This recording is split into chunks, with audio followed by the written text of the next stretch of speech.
Hi there, welcome back to Tyranny. We've just eradicated the censor who wanted to annihilate us, but yeah, that didn't work. We're in the burning library, in the silent archive now. We're going to find out what this scroll down here means. Quiet down. Let's see. But we need to be careful, because there we have seen many traps. The censor's grip, light armor, cloth, masterwork, fire armor, whatever. That's gonna be good on Lantry, I think. It's gonna work well. Hey there, Lantry. Now, that's better than Sage's gloves, I hope. It is.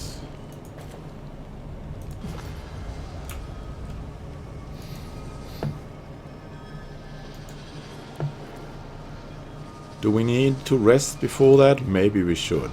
Let's just be careful. Plenty of time. Let's just rest first.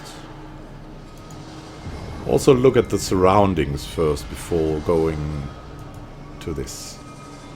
Stone is flecked with small bits of obsidian. One large piece juts out from the wall and looks like it could be removed. Take the fragment. Curious. And there's some stuff here. What's that small thing? Chronicler's Eye of Legends. What? This lens of distorted sea glass was originally used to augment the failing eyesight of sage hierarchs. Popular belief has held that enough documents of arcane lore have passed to the eye by way of this lens that the glass itself has learned over time, taking on strange properties. That's specially for Lantry. Let's give him that thing.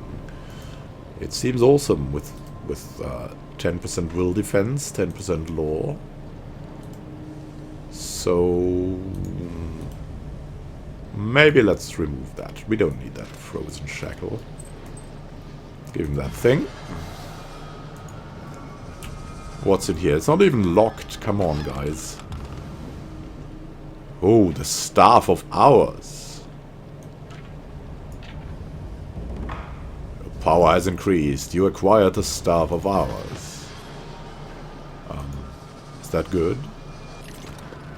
Probably, and there's a Chalcadony here. Sorry, can't. So the Staff of Hours, what is this? I mean, it's ours, but let's see.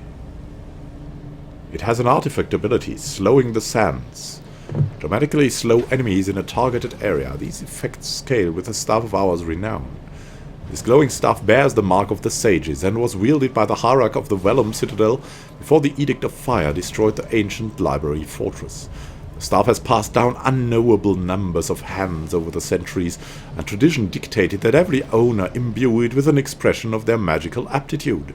Runes encircle the length of the staff, each in a different style, and some describing the names of dead archons and others fragments of inscrutable poetry, all intended to unlock some hidden potential. The staff's current aspect is that of its previous owner, Hierarch Jespers, who was an accomplished illusionist and trickster.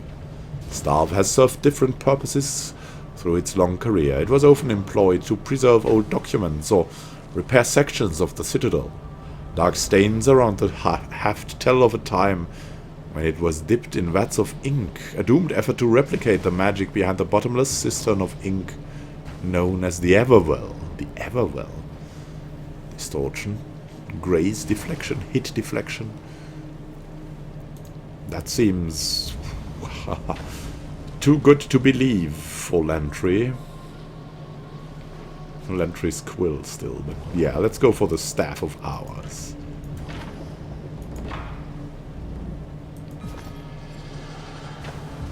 Slowing the sands. Let's have a look. What does that thing do?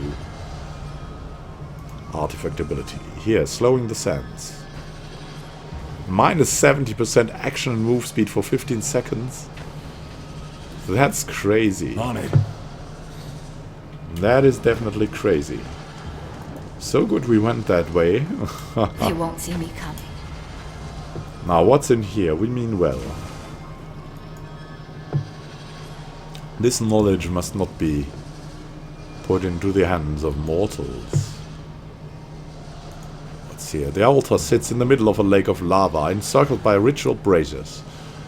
The bodies of the sages who gave their lives to stop the library's collapse are littered around the central pedestal.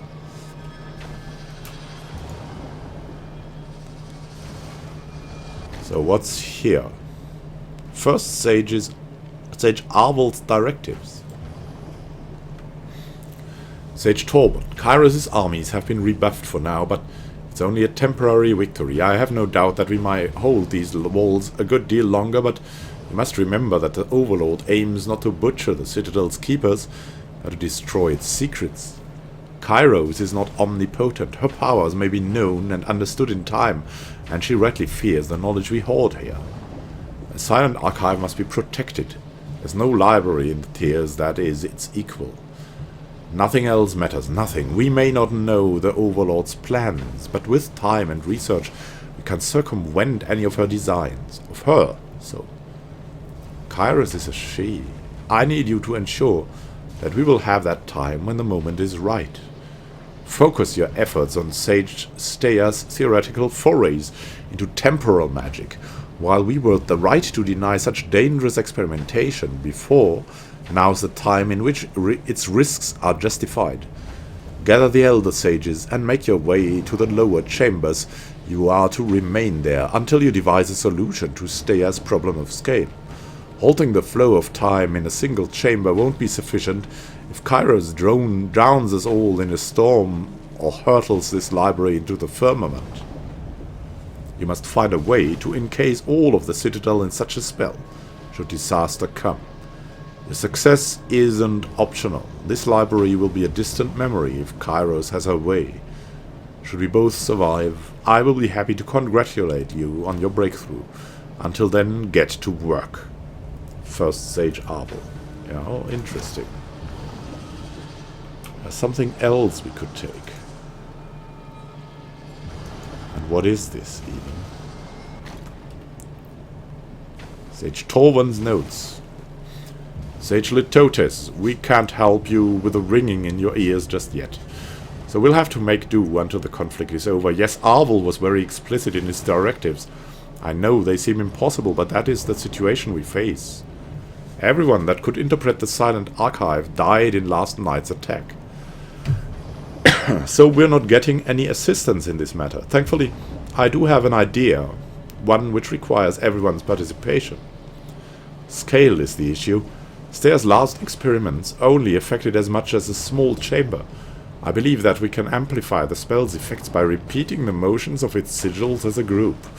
Similar to the ritual magic used in primitive cultures that predated modern tiersmen, Sage Dangling Participle believes that this will create an exponential growth in the spell's effects, but at an expected cost to stability.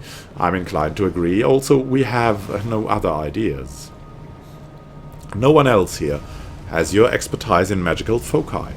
You've told me countless times how minor baubles can have a profound leveling effect on spells that exceed the control of their casters. What if we use something as powerful as an artifact as the focus of the ritual?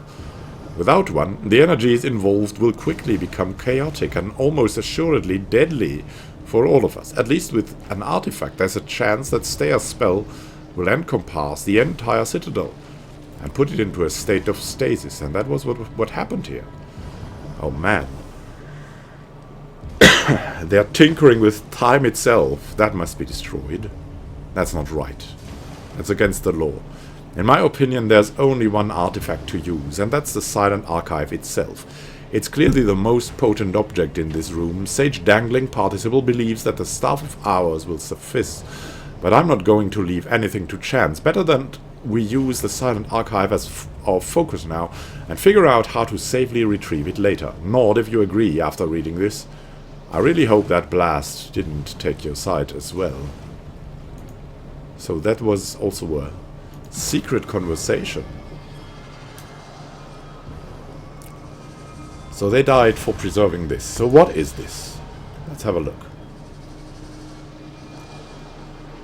Remove the scroll and replace it with one of your artifacts to keep the protective magics from ending.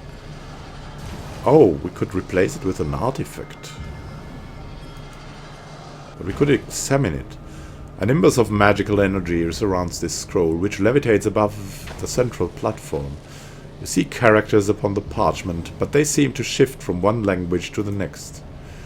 Amazing. I had suspected there was more to the silent archive than a simple vault. Extraordinary. This scroll must represent thousands of scholarly works. The motion of the characters on the scroll's surface slows as you approach, seemingly in response to your presence. What are you, scroll? As you utter the question, the scroll's surface is suddenly wiped clear. After a moment, words begin to form on the page, so the silent archive seems alive. Indeed, the silent archive is meant to be the final source of knowledge. Every text we have magically transcribed bubbles beneath its surface, waiting to be called forth. First scribe Geno, Sage Archival Methodologies, Volume 8.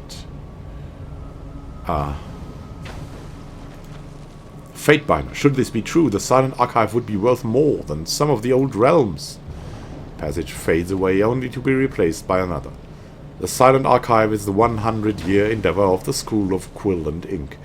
As one of its creators and guardians, I have ensured that its knowledge may only be accessed by the sages of my order, only those specifically charged with such a weighty responsibility. Silent archive is thus a glittering jewel that only a few may see. Should the artifact fall into outsider hands, I expect that less than 1 in 100 of its secrets will be revealed in the span of a lifetime. First Sage Owl, Legacies of the School and Quill and Ink, Volume 20. Blink of an eye, the scroll's text disappears, only to be replaced by a chaotic swirl of overlapping letters and words. It refuses to respond to any further questions. We'll examine the magical aura. Lantry. Waves of energy radiate out from the scroll, billowing up towards the ceiling and fanning out to encompass the cavernous chamber.